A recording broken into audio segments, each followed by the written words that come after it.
2023 제주사회복지연구센터 연구로 현장과 소통하다라는 주제로 여러분들과 함께하고 계신데요.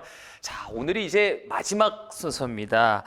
이번에 살펴볼 주제는 제주 복지 분야 AI 스마트 기술 활용 방안입니다. 네, 연구자이신 제주연구원 제주사회복지연구센터 박정훈 전문연구원님 함께 자리해 주셨습니다. 고맙습니다. 네, 그리고 패널로는 제주특별자치도 사회복지협의회 김성건 사무처장님 함께해 주셨습니다. 네, 자, 박정훈 전문연구원님 먼저 자기소개 부탁드리겠습니다. 네, 사회자께서 방금 소개해 주셨고요. 이름은 박정훈이라고 합니다. 센터가 개소한 2017년부터 전문연구원으로 근무하고 있고요. 전년도에 AI 연구 수행한 바 있습니다. 네, 오늘 시간 함께 해주셔서 너무 감사드립니다. 네. AI, 챗GPT, 딥페이크 등등 정말 이 스마트한 시대로 가면서 빼놓을 수 없는 부분이라고 생각이 됩니다. 저희가 사실 온라인, SNS 이 정도만 생각하다가 시대가 점점 계속 바뀌고 있나 봐요. 네, 그렇습니다. 인공지능이라는 것이 대중한테 회자되기 시작한 것이 제가 알기로는 2017년으로 알고 있습니다.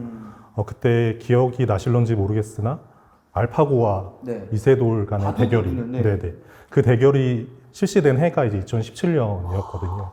그 이후로부터 이제 인공지능이라는 단어가 이제 대중들한테 들어서기 시작했고, 정부의 정책 기조도 이제 그런 기술들을 활용하는 그런 정책 기조의 변화도 좀 일어난 해라고 볼 수 있겠습니다. 그렇군요. 네. 자, 박정훈 연구원님과 오늘 다채로운 이야기 계속해서 나눠보도록 하겠습니다. 사실 박정훈 연구원님이 연구하는 이 AI와 사실 사뭇 거리감이 좀 있는 김성건 사무처장님. 처장님은 늘 현장에서 정말 이 땀 흘리면서 많은 분들과 함께 좀 가까이 하고 계시기 때문에 사실 이렇게 컴퓨터 앞에 앉아 있거나 인공지능에 큰 관심은 없지 않습니까? 예, 안녕하십니까. 제주도 사회복지협의회 민간사회복지의 AI 김성근입니다. 네. 처장님께서도 늘 현장에서 많은 사회복지 분야에 대한 분들과 또 함께 이야기를 나누고 계시기 때문에 정말 실시간으로 현장감 있는 이야기로 여러분들과 함께 하도록 하겠습니다. 자, 먼저 이 연구를 하게 된 계기 궁금합니다. 네, 그 연구가 시작된 것은 사실은 우리 사회복지연구센터에서 매년 그 연구과제 공모전을 진행을 하는데 거기에서 이제 제안된 주제를 응용해서 이 연구를 좀 진행하게 되었습니다. 당시에 제안되었던 주제가 취약계층의 안전 문제에 대한 그런 지원 방안을 좀 수립해보자 라는 주제가 제안이 됐었고, 취약계층 이야기를 이제 하려다 보니까 자연스럽게 이제 복지 분야에 인공지능 기술이나 이런 것들을 좀 담아보자, 어떻게 활용되고 있는지 좀 이런 이야기들을 좀 풀어보자라는 차원에서 이 주제의 연구를 진행하게 되었습니다. 네. 자, 그럼 바로 처장님께도 여쭤볼게요. 취약계층의 인공지능이 필요하다. 그러면 어떤 게 있을까요? 우리 단편적으로 위험하다. 아까 보면 안전에 대한 부분을 말씀하셨기 때문에 위험하다 그러면 어떤 경고음이 울린다는 거나 아니면 좀 편의적인 부분이 좀 거동이 좀 불편하신 어르신들, 우리가 보통 식당에서 음식을 이렇게 배달을 하는 무슨 그 로봇가 있는 것처럼 그런 부분인데, 현장에서 인공지능에 대한 부분 어떤 부분이 있는지 궁금합니다, 처장님. 예, 쉽게 많이 활용하고 있는 부분은 이동을 인식하는. 그러니까 요새 1인 가구가 많지 않습니까? 그래서 혼자 사시는 분들이 이동을 안 하면 문제 있구나 해서 찾아갈 수 있도록 이동 감지 시스템이라든가, 그다음에 화장실의 물내림 정도를 체크해서 저희들이 하루에 화장실을 자주 이용하는데 하루 종일 어떤 물을 쓰지 않는다. 이렇게 했을 때 또 되게 찾아가거나, 또는 전기를 사용하는데 이 전기 사용량이 현저히 줄어들었다. 이런 거를 또 미리 체크해서 이제 좀 안 좋은 일이 생기기 전에 가서 확인하는 이런 시스템이 있고, 또 대부분이 스마트 기술이 1인 가구에 좀 많이 좀 집중이 돼 있는데 이런 어떤 인공지능 로봇을 되게 보급해서 외롭지 않게 서로 대화하면서 이렇게 보내실 수 있도록, 또 그 장치를 이용해서 갑자기 응급 상황이 생겼을 때 119나 이런 쪽하고 연결될 수 있도록 하는 시스템 등이 지금 많이 활용되고 있습니다. 네. 취약계층 1인 가구 거주 시설에 그런 뭐 안전을 미리 확인한 예방을 하기 위한 그런 시설이 돼 있군요. 그러면 예를 들어 어떤 그 취약계층뿐만 아니라 많은 사회복지 시설 안에도 AI 기능이 좀 많이 들어가 있기도 하나요? 네, 우선은 도에서도 그 자주 저희가 목격할 수 있는 그런 사례가 그 IoT 기술을 활용한 그 가스 잠금이 장치가 있습니다. 그러니까 가스가 셀 경우에 그걸 이제 알람을 줘서 이렇게 119 센터에 바로 이제 연계가 되는 그런 시스템이 있고요. 또 응급 상황이 발생했을 때 이제 비상벨이 자동으로 작동을 해서 마찬가지로 이제 119 센터에 연계시키는 그런 시스템들을 좀 현장에서도 활용하시고 계십니다. 그렇군요. 네. 인공지능이 정말 이 편리한 부분도 없지 않아 있지만 그 사각지대, 사회복지 사각지대에 꼭 필요한 부분이라고도 좀 생각이 듭니다. 자, 복지 분야에 활용되는 다양한 기술, 구체적으로 또 어떤 게 있는지 좀 궁금합니다. 또는 뭐 이 궁금한 것도 있지만 이러한 기술이 보급이 돼야 된다라는 부분도 좀 연구원님이 보셨을 때 있을 거예요. 어떤 네네. 부분이 있을까요? 제가 한 연구에 따르면은 한 두 가지 정도로 좀 정리해서 말씀을 드릴 수가 있을 것 같아요. 그러니까 복지 분야에 영향을 끼치는 기술은 첫 번째로 눈에 보이지 않는 기술이 있습니다. 그래서 우리가 예전부터 행정 시스템들을 활용을 해왔잖아요. 복지 제도를 전달을 하고 이것들을 이용자들에게 활용하게끔 이렇게 하는 행정 시스템이 있는데 이것들이 기술력이 이제 도입이 되면서 꾸준하게 이제 발전을 업데이트가 계속 되고 있거든요. 그래서 그런 것들이 이제 1유형이라고 볼 수 있고요. 두 번째는 이제 눈에 보이는 생산품들이 있습니다.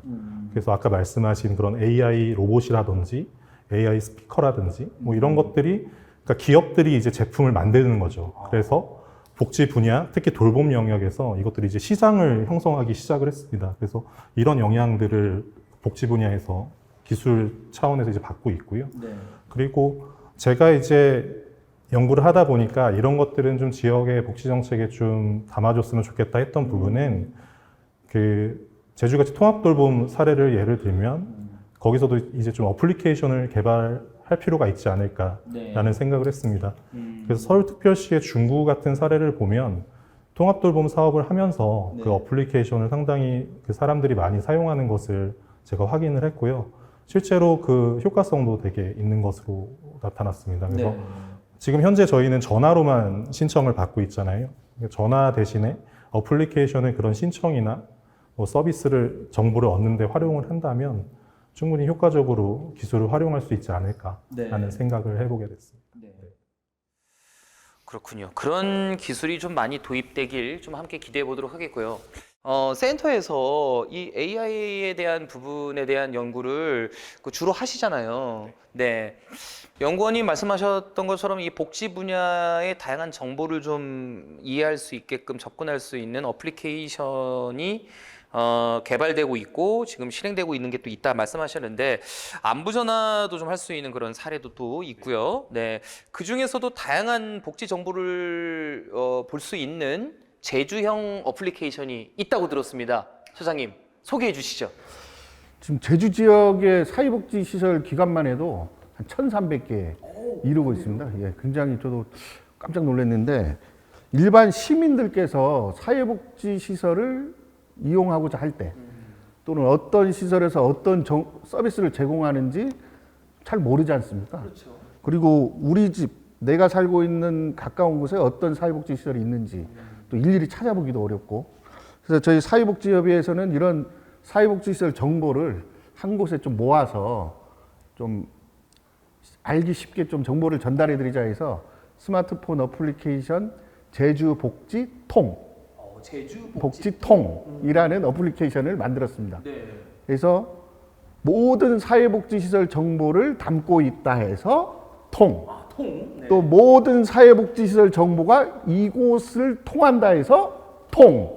해서 제주복지통이라고 이름을 지었는데 이 제주복지통이라는 어플리케이션에서는 지역별로 또는 분야별로 사회복지시설 정보를 얻을 수 있고 또 상담 전화 또는 긴급 전화 또는 주민센터 이런 쪽하고 바로 연결될 수 있도록 이제 기능이 갖춰졌습니다. 그리고 최근에는 그 발달장애인 가족분들이 이용하기 편한 가게 정보, 맘 편한 가게라고 이제 지도도 만들어지고 그랬는데 이런 정보까지 담아서 좀 기능을 향상을 시켰습니다. 그래서 이 방송 보고 계신 분들 혹시 스마트폰 보셔가지고 제주복지 통. 네. 이 안 깔려 있으면 한번 깔아보시면 사회복지 시설 이용하는데 큰 도움이 되실 겁니다. 네. 연구원님 깔려 있습니까? 네, 저는 이 연구하면서 사실은 설치를 좋습니다. 사장님께 소개를 받아가지고 네. 그 전에는 제주 복지넷 홈페이지 가서 이제 자료를 검색을 하다가 네. 이제 어플리케이션이 있다라고 소개를 받아갖고 네. 설치를 하게 됐습니다. 그렇죠. 네. 네. 이렇게 컴퓨터뿐만 아니라 갖고 계신 스마트폰을 통해서 제주 복지통 어플리케이션을 미리 깔아두시면 아니 본인이 직접 이용하지 않더라도 뭐 검색처럼 또 이용하실 수도 있고요. 그리고 다른 분들한테 소개도 해줄 수 있으니까 여러분들의 많은 관심 부탁드리겠습니다. 자, 그러면 우리 연구원님과 좀 더 이야기를 나눠보도록 하겠습니다. 인공지능 기술이 발전함에 따라서 개인 간 디지털 격차나 사이버 범죄 그리고 딥페이크와 같은 윤리적 문제가 사회적으로 좀 이슈가 되고 있는 부분 그 전부터 연구원님은 이런 날이 올 거야도 하셨죠? 네, 특히 노인, 장애인, 아동, 청소년 등 이런 부분에서 사실 좋은 부분도 있지만 좀 나쁜 부분이 좀 노출이 될 수 있다라고도 보입니다. 쉽게 노출이 되고 쉽게 받아들일 수밖에 없는 상황이 될 수 있거든요. 이 부분에 대해서 어떻게 생각하십니까? 제가 사실은 인터뷰를 한 9분 정도의 취약계층 분들을 인터뷰를 했는데 되게 놀랐던 점은 우리가 사실 그 보이스피싱이나 이런 거에서 사실 자주 등장하는 직업이 어떤 거였죠? 검찰 내지는 뭐 경찰 이런 거였잖아요. 그렇죠. 근데 이제는 사회복지사를 사칭을 하는 경우도 있더라고요. 그러니까 실제로 이거는 제가 인터뷰를 진행을 했던 서귀포시의 중증장애인 한 분께서 말씀해 주셨는데 전화나 문자가 와서 지금의 어떤 너에게 지원금이 지원금을 지원해 줄 테니 장애인 등록증, 그 저희 주민등록증처럼 나오는 그런 개인 서류를 사진을 찍어서 좀 나에게 보내달라. 뭐 이런 식으로 좀 사이버 범죄에 노출되는 것이 취약계층까지 지금 확대가 됐고 검사뿐만이 아니라 이제는 사회복지사까지도 이렇게 좀 속임의 그런 어떤 도구로 활용되는 그런 현상을 제가 목도를 하기도 했고 자립준비 지원 청년 같은 경우에는 젊은 친구들이다 보니까 그 SNS 같은 걸 많이 하거든요. 사실 네. 그러면서 거기에서 알게 된 이제 사람들한테 그 금전적인 피해를 당하는 경우도 사실은 있었습니다. 왜냐하면 이 친구들이 매월 그 지원금이 나오기 때문에 네. 그런 어떠한 그 지원금을 노리고 이들에게 접근을 해서 이런 거를 이제 수취하는 그런 범죄에 노출되는 사례도 좀 볼 수 있었고, 그리고 마지막으로 그 기초생활수급자 같은 분들의 어떤 그 신분증 같은 거를 다 이렇게 정보를 얻어서 그 범죄에 활용을 하게 된 경우는 이분들의 정보를 가지고 대포통장을 이제 만들어서 이렇게 좀 범죄에 악용하기도 하거든요. 그래서 이런 것들이 이제 그 기술이 갖고 있는 어떠한 단점, 어두운 면이라고 사실은 생각할 수 있고, 사실은 제가 연구를 하면서 이 부분에 더 집중을 사실은 하고 싶었어요. 어떤 활용 방안이라기보다는 취약계층들이 경험할 수 있는 기술로 인한 어떤 사고들, 범죄들 이런 것들을 좀 부각을 시켜보고 싶었는데 아무쪼록 복지 현장에서도 이런 사고가 날 수 있다라는 거를 좀 많이 알아주시고 함께 좀 대응할 수 있는 그런 좀 계기가 되었으면 좋겠습니다. 네. 처장님, 이런 부분에서 아까 앞전에도 좀 말씀을 해주셨는데요. 소위 그 취약계층들을 대상으로 이 스마트 교육의 활성화 잘 하고 계시겠지만 어떤 부분이 좀 더 보강돼야 되고 어떻게 또 이루어져야 된다고 생각하십니까? 지금 제주특별자치도나 뭐 KTCS, 또 지능정보사회진흥원 뭐 이런 데서 해가지고 무료 디지털 배움터 이런 곳이 곳곳에 지금 돼 있습니다. 그래서 우리 주변 가까이 뭐 복지관이나 도서관이나 주민센터나 이런 곳에 디지털 무료 배움터가 만들어져 가지고 뭐 요새 어르신들 어디 가면 키오스크 이제 작동도 어려우셔가지고 이제 뭐 그러시는데 키오스크 교육이라든가 뭐 SNS 교육, 뭐 스마트폰 사용법 교육해서 많이 이제 가르쳐 드릴 수 있는 교육 환경은 많이 만들어져 있습니다.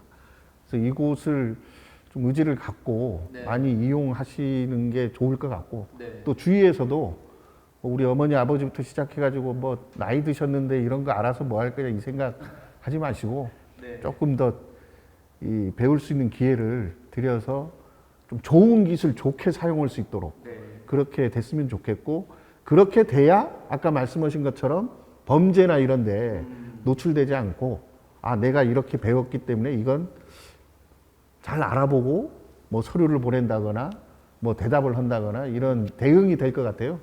그러니까 일단 우리 주변에서 이런 교육들이 좀 원활하게 남녀노소 가리지 않고 잘 될 수 있도록 이렇게 주변에 있는 기존에 있는 교육 시스템 이런 걸 잘 활용할 수 있도록 좀 해야 될 것 같습니다. 네.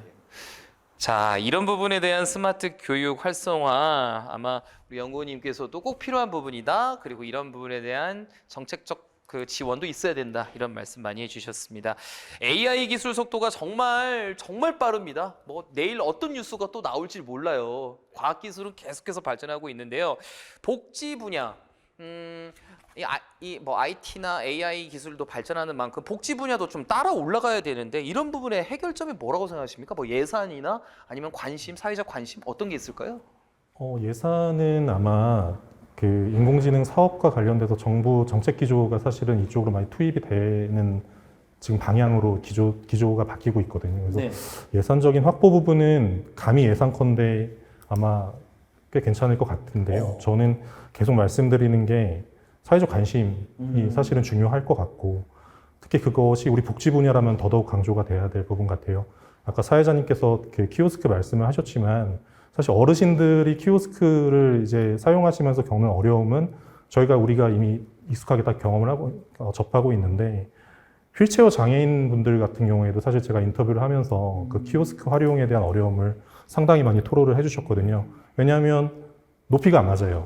맞습니다. 그러니까 버튼을 누르고 싶어도 높이가 안 맞고, 그러니까 그게 이제 인터뷰의 사례긴 하지만 기술이 명확하게 그 대상들에게 활용이 되려면 사실은 그런 어떠한 보다 세밀하고 되게 엄밀한 그런 배려가 좀 필요하지 않을까라는 그런 생각을 좀 해보게 됐습니다. 네.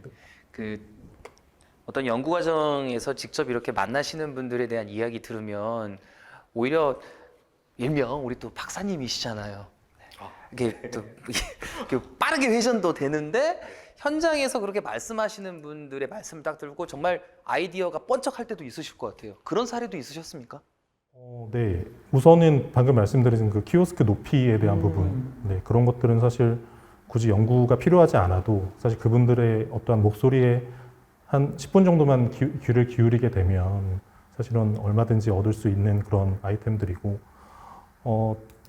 인공지능 기술이 어찌됐든 아까 계속 말씀해 주셨지만 보완제거든요. 그러니까 사회복지라는 것은 사실 휴먼 서비스의 중심이고, 기술이라는 것은 이것들을 어떻게 더 효율적으로 활용할 수 있게끔 도와주는 하나의 보완제이기 때문에, 그런 보완제적인 어떤 기술을 발전을 시키기 위해서는 그렇게 현장의 목소리를 좀 들어줄 필요는 분명히 있을 것 같습니다. 네, 맞습니다. 현장의 목소리, 그 목소리도 AI 인공지능이 정보를 자료화하는 게 아니라 사회복지사분들이나 그리고 또 그런 대상자분들이 많은 이야기들을 허심탄회하게 얘기해 준다면 그게 사회적 이슈로 또 거듭나지 않을까라고 생각이 듭니다. 마지막으로 제주 복지 분야 AI 스마트 기술 활용 방안을 연구하면서 우리 연구원님 하고 싶은 말씀이 있다면 어떤 게 있을까요? 네. 우선은 오늘 자리를 마련해 주신 많은 분들께 감사를 드리고요. 같이 연구를 좀 수행해 주신 분들이 계시거든요. 그래서 제주 한라대학교 사회복지학과의 문현주 교수님께서 이 연구를 좀 함께 많이 참여를 해주셔서 제가 도움을 많이 받았고, 그분께 우선 먼저 감사의 인사를 좀 드리고 싶고요. 연구 기간이 사실 4개월 정도로 되게 좀 짧았어요. 그래서 좀 이 부분에 대한 아쉬움이 있어서 좀 더 자세한 내용은 후속 연구가 만약에 진행이 된다면 좀 더 발전적인 연구를 좀 해보고 싶습니다. 네, 이 정도 소회를 말씀드릴 수 있을 것 같습니다. 네, 좋은 말씀 감사드립니다. 앞으로도 많은 노력 부탁드리겠습니다. 네. 네. 혹시 제가 그 관련돼서 책을 한 권 좀 추천을 해드리려고 가져왔거든요. 네, 그 디지털 시대의 사회복지 패러다임이라는 책인데 서울대학교 김수영 교수님께서 쓰신 책이에요. 그래서 제가 오늘 다 드리지 못한 말씀은 이 책을 통해서 좀 많이 살펴볼 수 있지 않을까 생각이 들어갔고요. 그래서 좀 이 책을 방송 보시는 분들께 좀 추천을 드리고자 합니다. 예, 네. 알겠습니다. 하면서 말씀을 마치겠습니다. 네. 아유, 네. 네. 또 좋은 책도 한번 네. 권해주셔서 너무 감사드립니다. 네. 자, 그리고 제주특별자치도 사회복지협의회 김성건 사무처장님께서도 오랜 시간 동안 함께해 주셨는데 한 말씀 부탁드립니다. 예, 아까 우리 박정훈 연구원님 말씀 중에도 있었는데 현장에 있는 사람들이 정말 어르신들에게 장애인들에게 이런 기술이 필요하다라는 걸 가장 잘할 겁니다. 네. 근데 사회복지사들도 경험해보는 그 한계가 있기 때문에 좀 이런 다양한 AI 기술들을 좀 경험할 수 있도록 네. 좀 사회복지 분야뿐만 아니라 이런 어떤 이런 기술들을 알 수 있는 현장에 견학을 갈 수 있는 기회. 그래서 이런 기술은 우리 현장에 이렇게 접목됐으면 좋겠다라는 걸 좀 알 수 있게끔 네. 그런 기회도 많이 제공됐으면 좋겠고 또 그런 기술을 장애인분이나 어르신분들이 많이 체험해 볼 수 있도록 그래서 좀 친근감 느껴서 좀 쉽게 교육도 되고 쉽게 사용될 수 있도록 어떤 체험할 수 있는 공간 이런 것도 좀 마련되면 좋지 않겠나. 네. 그렇게 해서 어차피 우리가 AI 기술을 도입해서 복지 현장에 써야 될 거면 그런 어떤 완충지대 같은 역할을 할 수 있는 공간, 시스템 이런 것도 좀 필요하겠다고 생각이 듭니다. 맞습니다. 그래서 이런 것도 혹시나 나중에 또 연구하시게 되면 이런 부분도 좀 감안해서 연구해 주시면 고맙겠습니다. 예. 네. 연구센터 한 공간에 이제 그 체험 공간도 좀 나중에 만드시면 큰 도움이 되지 않을까라는 생각이 또 듭니다. 네, 오늘 두 분과 함께 좋은 이야기 함께 나눠봤고요. 제주 복지 분야 AI 스마트 기술 꼭 필요한 부분입니다. 이 활용 방안에 대해서도 여러분들 앞으로도 많은 관심 부탁드리겠습니다. 제주연구원 제주사회복지연구센터 성과 공유회 오늘 이렇게 마지막 시간까지 함께 되었습니다.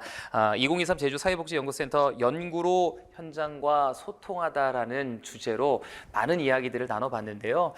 저희들이 사회에 걸쳐서 진행했지만 이 시간 동안에 모든 걸 다 여러분들에게 안내해드리지 못했습니다. 자, 이제 여러분들이 해야 되는 거는 많은 정보를 얻기 위해서 여러분들의 적극적인 관심이 필요합니다. 네, 다양한 채널을 통해서 다양한 정보를 함께 공유를 꼭 해주셨으면 합니다.